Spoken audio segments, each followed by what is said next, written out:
beginnen we met de Limburgs praten. Jullie mogen hier mooi praten. Ik kan het alleen niet terugpraten, dus hallo. Hoi, Saskia. Bas.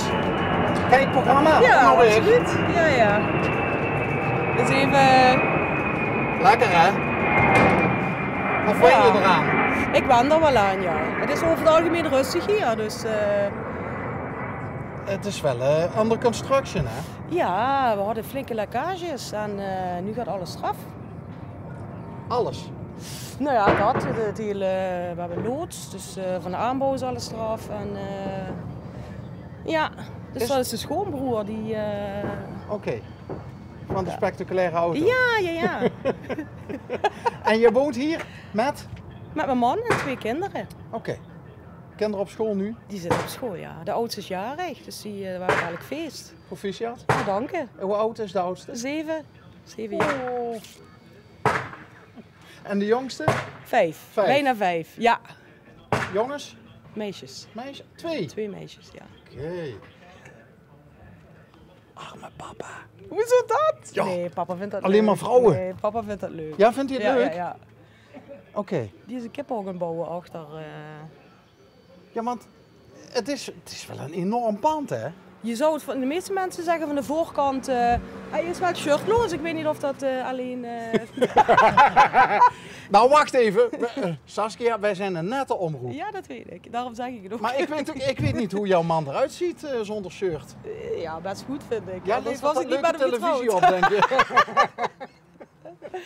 Maar hij is een kippenhok. Hoe lang wonen jullie hier dan? 3 jaar. Vanaf de carnaval 3 jaar, ja. En We komen uit Hoensbroek. uitgebroken. Ja. Dus daar altijd gewoond en ik wilde ruimte en ik wilde voor de kinderen. En de school zit hier verderop.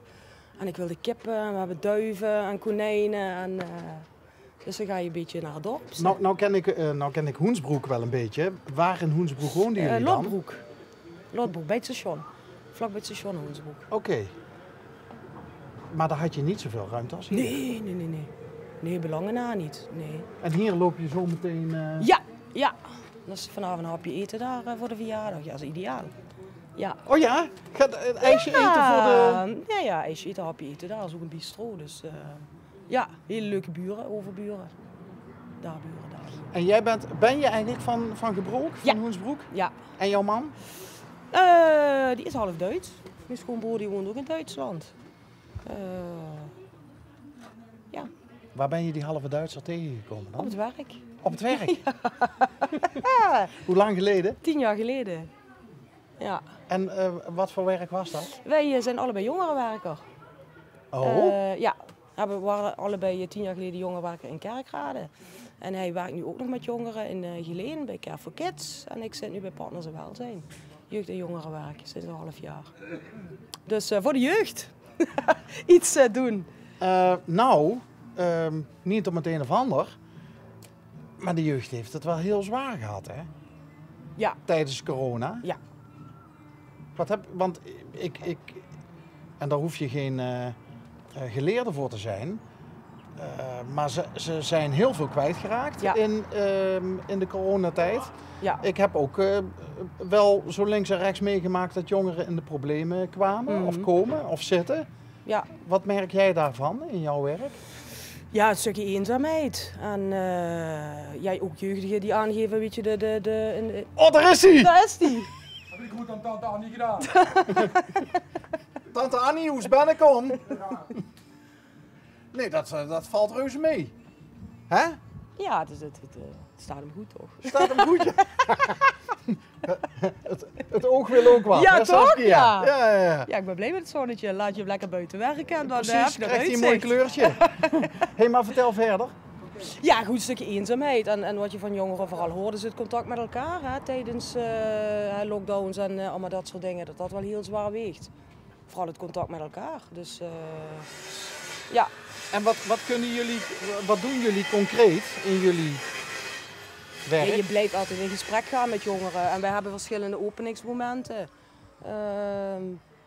Ja, waar jullie dan toch naartoe kunnen. Hè. We hebben een cruciaal beroep, dus meestal waren wij gewoon open. Hè. De buurthuizen en de jongeren inlopen. Oh, dus en, jullie waren wel bereikbaar voor de jongeren? meeste wel, ja. En al niet digitaal, hè. jongeren die via WhatsApp, via Facebook, via Insta, alle digitale kanalen, daar doe je ook wat voor. Hè. Dus, is dat nou een roeping om iets met jongeren te gaan doen? Ja, dat zit in je bloed. Het scheelt liters aan gezichtscrème, dus. Aan de Oil of Ola's. Oil of Ola's. Nee. Dat moet je even uitleggen. Nee, het houdt je jong, hè? Het houdt je, ja? Ja, zeker. Mij wel in ieder geval. Maar je moet natuurlijk wel de gebruiksaanwijzing kennen. Want ieder mens is weer anders, iedere jongere is ook weer anders. Ja, dus je moet wel mensen kunnen lezen. Hè? Ja, maar je bent toch zelf ook kind geweest, ooit? Absoluut. En puber en alles. Het is gewoon uit je eigen referentiekader, hè? Dat is het meest handige. Maar ook vaak dan even weer uit jezelf stappen. En misschien niet te streng zijn, want ja, precies wat je zegt, we waren vroeger ook... Ja. Maar streng heeft ons nooit kwaad gedaan, zeg maar. Wel regelmatig streng, hè. Je mag niet zomaar flippen als er niks aan de hand is. Maar als die over de schreef gaan, dan mag je daar rustig wat van zeggen. Op een assertieve manier natuurlijk. Ja. Nou staan jullie met allebei de voeten in de klei. Ja. Is het nou makkelijker of moeilijker om een jongere te zijn als bijvoorbeeld 20, 30 jaar geleden? Kijk eens wat die jongeren tegenwoordig voor prikkels op zich afkrijgen. Dit. En noem maar op. Ja, wij deden ons meten aan wat je tegenkwam in het gemeenschapshuis in Schimmert, bijvoorbeeld, als we op stap gingen. En daar zag je eens een keer een nieuwe broek of een jas die je graag wou hebben. Ja, tegenwoordig hebben die zoveel kanalen, die worden helemaal foekenwild van al die prikkels natuurlijk. Dus ik kan me wel voorstellen dat het in deze tijd een stuk moeilijker opgroeien is dan dat wij vroeger hadden. Hoe kun je ze ontprikkelen? Ja, die hele media, die social media eigenlijk afpakken, maar dat is niet te doen. Dus? Ja, daar meer leren dealen. En ook de jongeren daar een beetje op voorbereiden. Hè, voor als ze daar naar het VMBO gaan. En let erop jongens, dit gaat er gebeuren, dit kan er gebeuren. Dit gaat er allemaal op je afkomen. Wees voorbereid. En dan is dan de jongere natuurlijk hoe sterk die in de schoenen staat, hoe die daarmee omgaat. Maar ja, die sociale druk, die groepsdruk, dat is wel heel heftig tegenwoordig, vind ik. Maar er wordt ook wel aandacht aan besteed, toch? Ook vanuit het jongerenwerk, allerlei preventiedingen op school. En dingen bespreekbaar maken, weet je, ook in de jongeren inlopen. Als je zoveel met telefoons bezig ziet en cryptomunten, weet je, allemaal dat soort dingen. Is ja, dat ben hoor ik zelf ook niet zo steeds thuis, weer. maar... Maar dat is toch jongeren die met cryptomunten bezig zijn? Maar veel geld verliezen. Ja. Dat is hetzelfde. Er staat heel veel jongeren als je vraagt wat wil je laten worden. Ja, YouTuber of vlogger. Die hebben zo'n onrealistisch toekomstbeeld. Wat hadden wij vroeger om uit te kiezen? Je kon naar de LTS, kon je een ambacht leren. Je kon naar de MAVO als je wat meer van de cijfertjes was.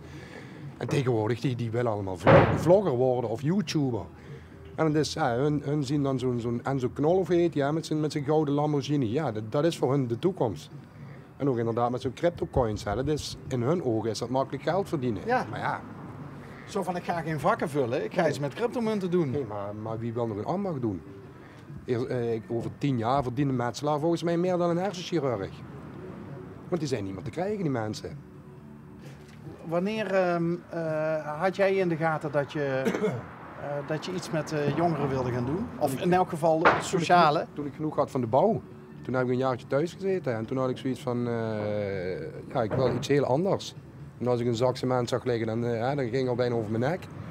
En toen had ik zoiets van, ik wil wat met jongeren. Ja, die onzin wat ik vroeger uit heb gehaald als puber, dat wil ik omdraaien naar iets positiefs en zo jongeren proberen te helpen. Zo doen. En toen was ik 32, ben ik de opleidingen gaan volgen.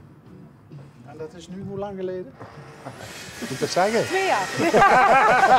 We hadden het net over Oil of Ola's. Ja, precies. Nee, ik ben nu 51. Oké. Dus ik zit al een paar jaartjes in het vak, ja. En toen op een gegeven moment kwam je Saskia tegen. Praten jullie wel eens over het werk? Ja. Ja?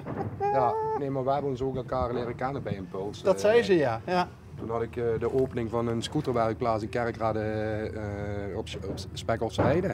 Waar jongeren aan scooters konden klooien en dat was haar eerste werkdag. En zodoende hebben we elkaar leren kennen. Heeft me ingewerkt, zeggen we wel eens.